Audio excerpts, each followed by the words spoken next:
大家好，歡迎大家返嚟，唔係亂講，我係港仔。今集嘅主角仍然係天文學嘅焦點 Three Eye Atlas。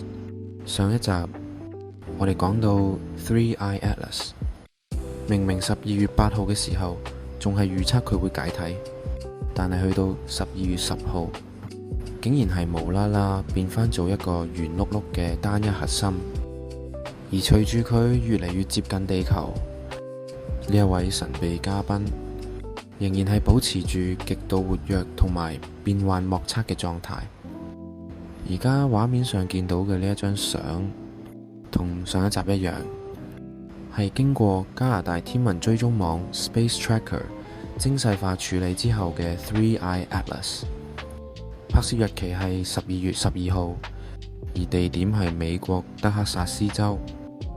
根據 Space Tracker 嘅文章指出， Three Eye Atlas 除咗係噴流速度極高之外，佢嘅噴流亦都係出現咗一啲極罕見嘅形態。而呢啲嘅形態一時就會似短而細長嘅蜘蛛腳，但係一時又會變成旋風狀嘅形態。而 Space Tracker 更加係將 Three Eye Atlas 嘅狀態分開咗幾項嚟評估。先唔好講咩外星飛船住，如果佢真係一粒彗星嘅話，咁佢肯定係一粒稀有度極高嘅彗星，因為觀測者係直情形容 Three Eye Atlas 就好似係有生命咁樣。好啦，而家我哋一齊嚟睇下呢個圖表先。我將 Space Tracker 呢一個圖表整理成而家畫面上嘅呢個中文版，等大家可以睇得輕鬆啲同埋清晰啲。首先睇到嘅係噴流動力同埋時間變化呢兩項，大家會見到呢兩項嘅指數係去到最高點，咁即係話 Three Eye Atlas 唔單止噴發出嚟嘅力量同埋速度係非常之猛烈，佢嘅噴流變化喺節奏上面亦都係極度緊湊。跟住落嚟嘅就係塵埃主導性，而呢一項就好低分啦。但係下一項氣體活動呢，就幾乎係滿分咁滯。呢個強烈對比就話咗俾我哋知，圍住 Three Eye Atlas 嘅並唔係一堆塵埃，反而係有大量氣體喺個核心高速咁爆發出嚟。到最後嘅呢兩項就係形態穩定性同埋觀察稀有度。形態穩定性呢一項係講緊噴流系統維持形狀嘅一個狀態，而分數越低，即係代表住佢無論係燧發定係噴流，其實都係處於一個極之唔穩定嘅狀態。再簡單啲咁講，即係話佢嘅形態係會不停轉換，係唔會有一個固定嘅結構嘅。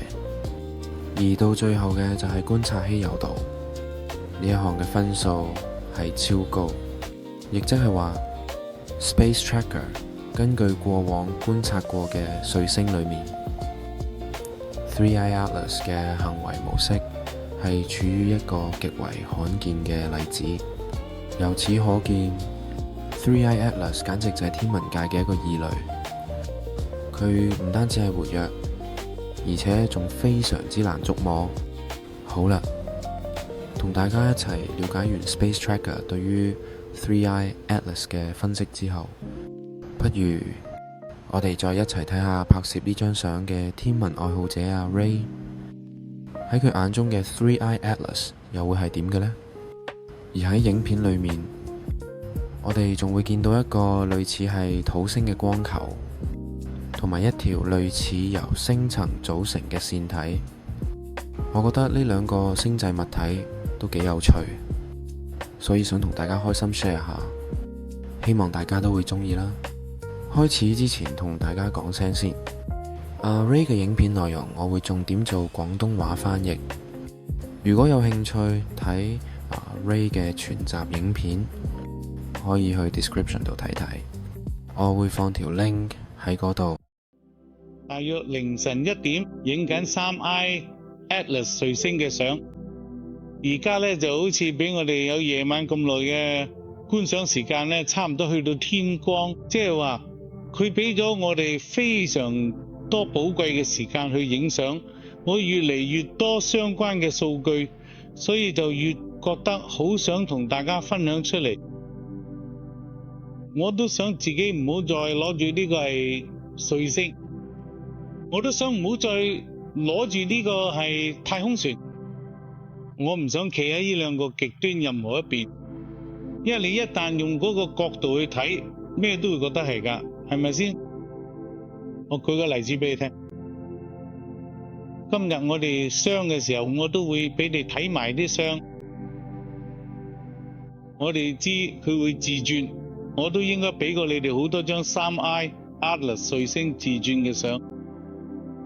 但係咧，當我行近啲，而彗星又越嚟越近，我而家發現佢唔淨止係自轉，仲好似有雞翼咁。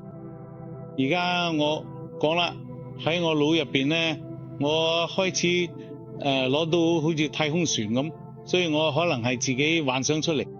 所以我想俾你睇下啲數據，佢可能有2片翼或者3片翼，仲要會自轉。我覺得佢好似一個旋轉緊咁輪多過其他嘢。而家可能係我隻眼或者我個腦開始嘅，係呢個係太空船嚟嘅，係咪？咁而家我有啲偏見，已經由彗星嚟到去太空船嗰邊。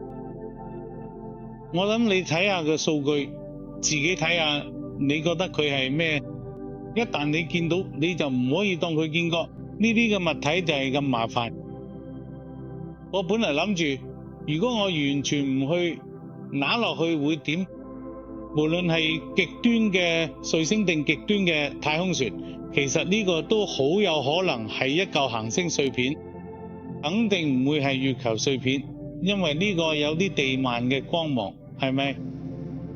所以呢個可能係一嚿細細嚿嘅行星碎片，入邊仲有個地核地幔，可能就係因為佢雖然佢經過咁多宇宙射線，過咗幾十億年，佢都仲會釋放氣體。如果佢只係一嚿冰球，早就蒸發晒，剩翻一嚿細石頭。如果佢仲不斷釋放氣體，而且咁多年都仲活躍，好似咁樣過咗幾廿億年啦，仲要穿梭喺星際空間，佢哋好大機會係有啲行星核心，好似有地幔咁。呢個就係我哋推測，或者話係我哋估計。我都唔想咁看待呢件事，但係我只係想分享下，我哋或許需要對既唔係彗星，亦唔係宇宙飛船嘅假設持開放態度，咁先至能夠打開思考之門，而不對數據施加偏見，係嘛？咁你就可以仔細睇下佢可能係乜嘢啊，係嘛？我將與你哋分享呢啲相，並向你哋展示我掌握嘅所有數據，太正啦，真令人着迷，你一定會中意嘅。但係請訂閱咯。你見唔見到嗰個好似一個大大嘅鼠仔形狀咁嘅嘢，好似喺度喐啲喐去，好似咁樣喐緊，係咪？你睇下，所以至少而家你見到佢就係一個最容易形容，而且非常形象化嘅，就係一個修長嘅圓形，就好似一條長形薯仔咁嘅嘢啦，非常之特別。就係咁樣，佢喺度滾嚟滾去，轉緊圈，你見唔見到？隨住日頭過去，佢越嚟越光，所以當時間過去呢，你會發現朝早嗰陣呢，呢個嘢會越嚟越清楚。嗰樣嘢仲喺天際線下面，嗰度全部都係光害，你可以好清楚見到佢真係喺度滾緊，佢就係咁樣自轉緊。所以我對呢個結果唔滿意，我話嗰度一定有咁嘅發生緊，不如揾清楚嘅。所以我將張相嘅尺寸縮細啲，外嘅彗星嗰個範圍出嚟。呢啲就係我收到數據，然後我將佢裁嘅。我想俾你睇下，影相嗰陣發生咗幾件幾有趣嘅事。你睇到呢啲數據一定會覺得好有趣。等彗星再落低少少，我哋就會見到嘅，你見到彗星一路向下，你睇下右邊呢度，呢個係一個星系。好啊，呢個就唔裝，我唔知呢個係咩。呢個係土星咩？我唔知道，我需要用星圖軟件檢查一下，睇下我係咪將呢個嘢一齊影低落嚟啦。但係更有趣嘅係，我想俾你睇下呢個，稍後會提到呢個問題。佢就好似係從角落裏冒出嚟嘅一樣，就好似你睇到我繼續操作時出現嘅嗰度細小嘅光線一樣。呢度光線變得非常之奇怪，我會俾你睇下嗰個係咩嘅。不過講返正題，而家呢個 Comet 3 Alice 啊，就好開心咁喐緊。呢張係我哋將張相縮細咗之後嘅最終效果。好啦，我已經成功咁去除咗所有嘅雜訊。咁而家我哋有冇個數據？呢個係去攬雜訊之後嘅效果。我諗你留意下呢邊，你見唔見到呢度？呢個之後佢嘅箱入邊會再出現。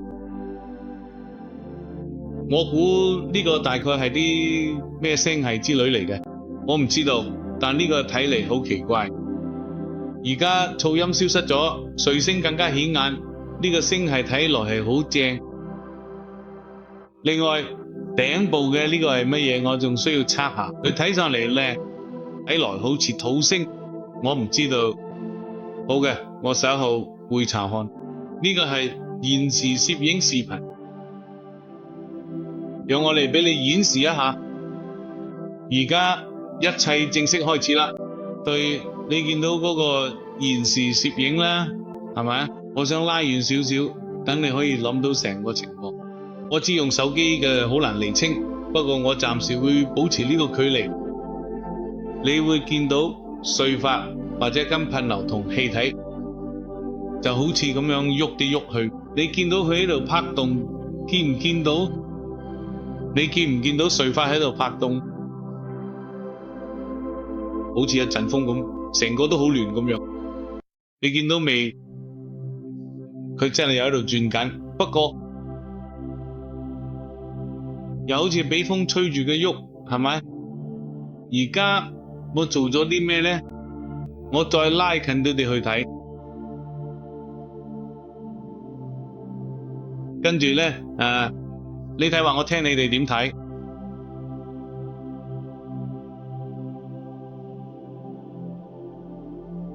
越拉越近，一直去到差唔多完全冇得再拉近嗰個程度嘅嗰個時候，甚至乎可以話係已經貼到實一實。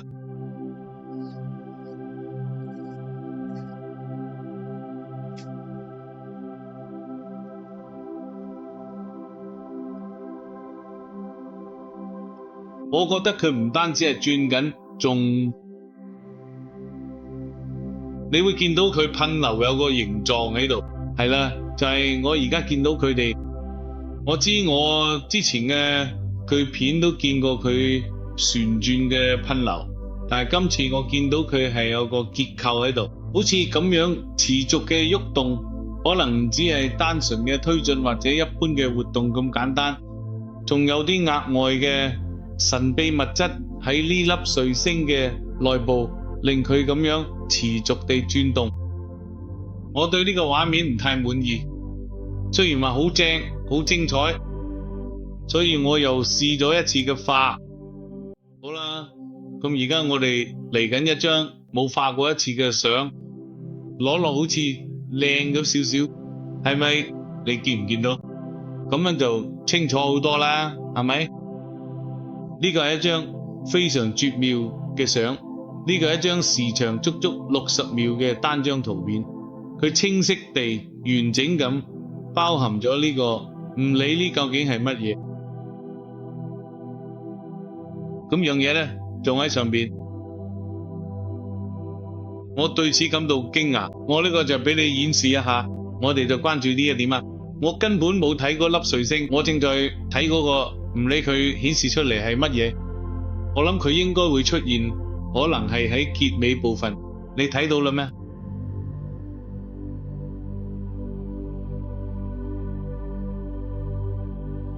佢就喺彗星旁邊，太正啦！我唔知嗰係咩嘅，不過我哋仲係將注意力集中喺彗星上啦。所以我而家非常想知道嘅係，你能唔能夠提供更多關於佢目前正在做乜嘢嘅詳細信息呢？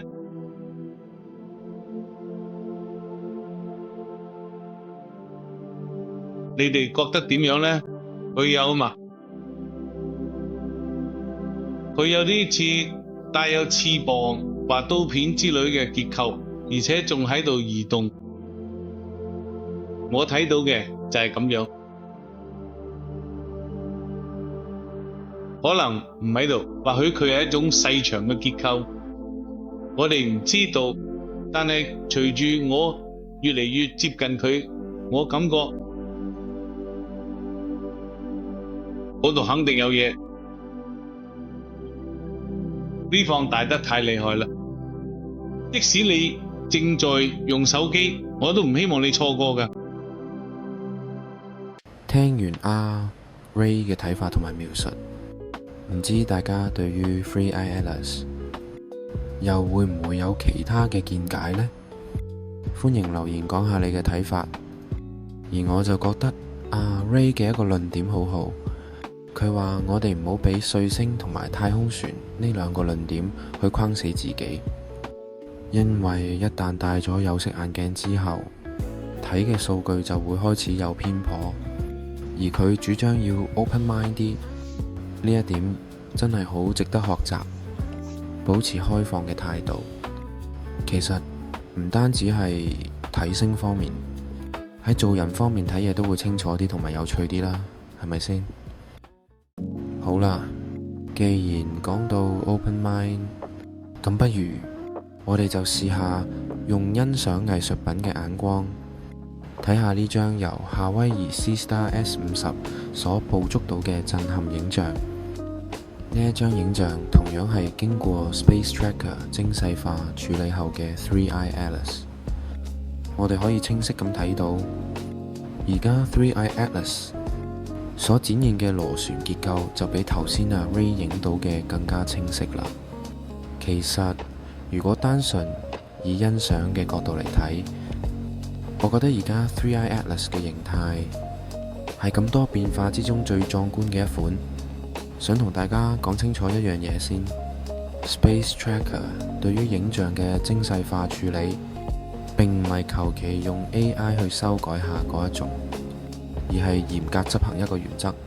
而呢一個原則就係只展現不創造， Review only, do not invent。 而過程裡面佢哋就只係做咗畫面穩定、對齊校正同埋基本嘅降噪。根據 Space Tracker 嘅文章，佢哋更加係強調絕冇添加任何嘅細節，亦都冇亂加顏色，同埋唔會生成任何原本唔存在嘅結構。咁即係話，大家睇到嘅呢啲畫面，全部都係數據入邊真實反映出嚟嘅 Three Eye Atlas 原貌。而家嘅 Three Eye Atlas 就好似一個縮細咗嘅銀河系咁。大家可以睇下而家畫面裏面嘅對比圖，左邊就係12月13號嘅 Three Eye Atlas， 而右邊嘅就係我哋住緊嘅銀河系。唔知大家會唔會都同我一樣覺得佢哋好似呢？坦白講，如果遮住個名，話俾我知13號嘅 Three Eye Atlas 係另一個遙遠嘅星系，我都有可能會相信。好啦，同大家放鬆完一輪，燒腦位嚟啦。如果 Three Eye Atlas 真係只係一粒普通嘅彗星，單單係依靠噴發氣體，又係咪真係可以噴出一個咁完美同埋咁對稱嘅螺旋形狀呢？另外，如果大家仲記得上一集我哋見過嘅嗰粒 Tic Tac 糖外形嘅 UAP， 咁大家就會知道，其實外星科技嘅速度係可以有幾快。咁到底有幾快呢？根據 David Fravor 喺聽證會嘅描述，人類目前最快嘅飛機要做到嗰粒 Tic Tac 糖嘅飛行速度，根本上係冇可能嘅。所以邏輯上嚟講，如果 Three-Eye Atlas 真係外星飛船要嚟地球嘅話，其實一早就到咗。咁如果撇除開普通彗星同埋外星飛船呢兩個假設嘅話，唔知大家又覺得佢最大機會係咩嚟呢？歡迎留言講下你嘅睇法。另外，如果大家想睇返之前講外星資訊嘅集數，歡迎去 description 嗰度睇睇，有關嘅 link 我會放喺嗰度。嚟到片尾呢度，不如就再同大家一齊欣賞埋 Three-Eye Atlas 喺19號最接近地球嗰1分鐘嘅精彩形態。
最後嘅就係，你唔需要靠迷信過生活，但係你都唔一定要有證據先可以懷疑。信與唔信之間，有時就係留返俾你自己諗嘅空位。我唔係亂講，但係都唔係講晒。如果大家有啲乜嘢想睇，又或者有啲乜嘢想講，都可以留言話我知，我會睇晒所有留言嘅。